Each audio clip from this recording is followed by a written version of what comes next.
talk to Scott Clements about Pot Limit Omaha. The Pot Limit Omaha isn't as popular of a game these days. A lot of people prefer Hold'em. Why do you prefer to play Omaha? I feel like Omaha is more of a post-flop game.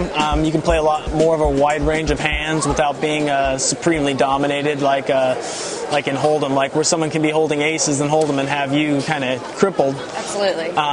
In Omaha, you can have a hand like 7, 8, 9, 10 or something and have a real good chance to crack them and be able to outplay them post-flop.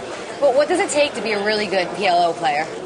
I think that there's a lot of different things, but one of the main things I think is being a post-flop player. Right. A lot of players kind of just play a re-raising and try to aggressive game where they may not be able to get off a hand like such as aces, or not really kind of get too aggressive where someone else they're going to know whether their hand's good in Omaha a lot of the time. Their opponent. So their opponent's going to be able to kind of counteract that by having a different strategy against them. Well, what do you think is the strongest aspect of your PLO games?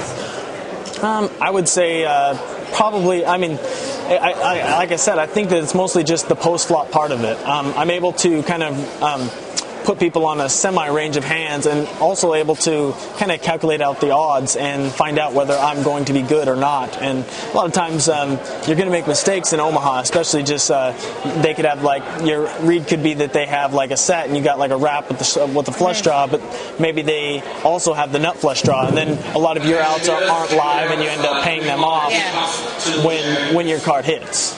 So, but I really think it's mostly just the post-flop play. So, are there any skills that make the transition between Hold'em and Omaha, or what skills can you use in both games? Well, that's a tough question.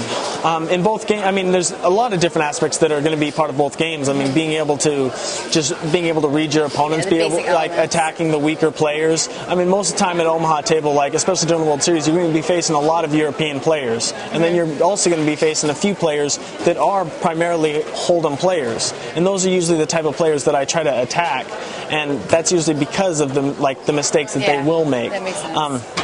So I guess they're the same in a lot of ways, where you still want to be aggressive, but you also have to scale it back, and you have to realize when a player has you beat, and you have to be able to gauge their hands just like in Hold'em, but there's a lot more in-depthness to it. Well, what skills manifest themselves in Omaha that really don't apply in Hold'em? I guess that it would be the drawing factor. Drawing hands are probably a lot better than even made hands. Someone could have a two-pair type hand, but if you've got a full wrap and a flush draw, you really have them crippled to the deck. Absolutely. So how do you put your opponent on a range of hands in Omaha? Is it more difficult than in Hold'em? It is more difficult. I think you try to play more of the player. A lot of times you're playing just trying to hit nut type hands. So you are playing a lot your own hands, but a lot of times you're not going to put a lot in unless you either have nut draws and have a whole bunch of outs, or you actually have the nut. So a lot of it is being able to either trap your opponents into putting the chips in, or just kind of, essentially, you have to hit hands in Omaha. There's times when you can bluff, and that's something you really have to do only in position, or mostly in position, just because of the whole factor.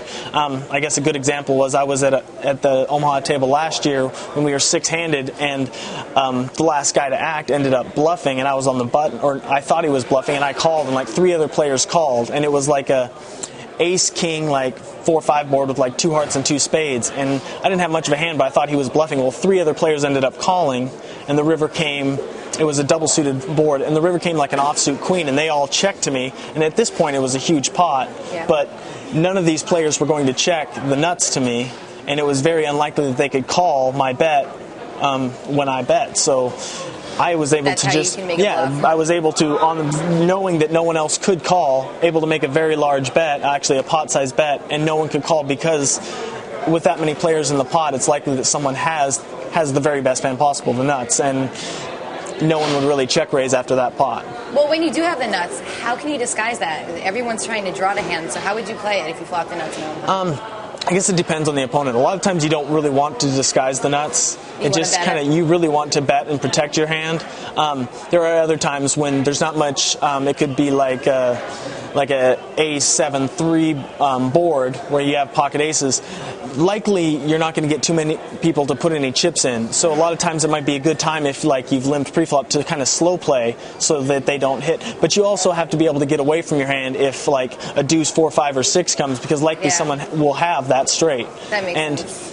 So you kind of like try to check and maybe hope that someone hits like either a set, or maybe like the turn comes like a 7 or a 3 and then you got aces full, and maybe try to get someone to pay you off with the 7 and hope like entice them to want to put more chips in the pot. All right, so what would you say is the most common mistake amateurs make when they try and sit down and play pot limit Omaha in a cash game? If you're deep stacked, probably overplaying aces. I think that's a big kind of, that's just kind of wide known. Europeans they're always the ones saying that, but that we overplay aces over here. But I think there's a lot of players over here that understand that too. A lot of times it's good to slow play aces, but other times it's not. If you can't get too many chips in, you have to be able to get away from that hand, and a lot of players will just bet pot pre-flop and then bet pot on the flop no matter what it comes, and kind of just hope the other player didn't hit. Yeah. Well, that makes sense. So what about pros? Do they make any mistakes in pot limit Omaha that are different than amateurs? Well, I guess it just depends on the pro. Yeah. So, like, some pros, I guess it would depend on your definition of pro. Some pros play mostly hold'em, and they may still do that where they overplay their aces, or overplay their hands in general. And I think that would probably be the biggest mistake, is overplaying hands, not just aces, but overplaying their hands. So how do you know when to get away from a hand? I guess That's just situational. It's all situational. It's very tough to kind of just say when to get away from a hand, but it's... you can never be too attached. You can never be too attached, and you kind of want to.